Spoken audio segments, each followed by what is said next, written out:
ভুম, আমার super car পাহাড় টপকে চলে গেল। ইয়া!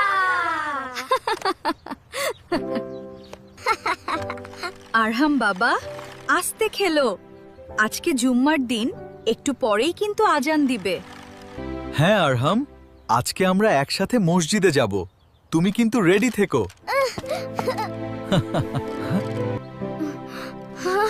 আমি তোমার সাথে বড় মসজিদে যাব। ওয়াও!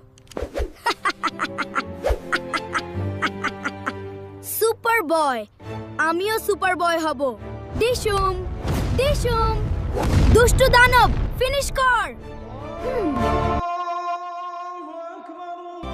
ধুর, আমি তো সুপার বয়ের ম্যাজিক দেখতে পাচ্ছি না। দাদু ভাই, তুমি আমার কার্টুন কেন বন্ধ করে দিলে? সুপার বয় তো মাত্র ম্যাজিক দেখাচ্ছিল। কারণ সুপার বয়ের ম্যাজিকের চেয়েও একটা বড় ম্যাজিক, বড় দাওয়াত এখন বাইরে থেকে আসছে। দাদু ভাই, ভাই, এটা দুনিয়ার কারো দাওয়াত নয়।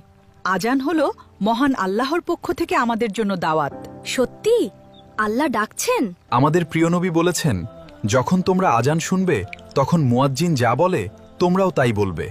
এটা কি জান্নাতের ঘ্রাণ? তার মানে মুয়াজ্জিন আঙ্কেল যা বলবেন আমাকেও তাই বলতে হবে। হাইয়া আলাস সালাহ।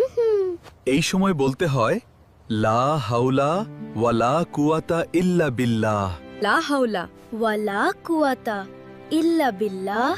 মাশাআল্লাহ, আমার দাদু ভাই তো খুব সুন্দর শিখে গেছে।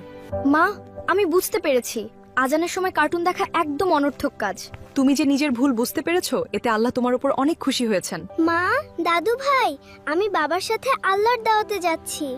আল্লাহ হাফেজ।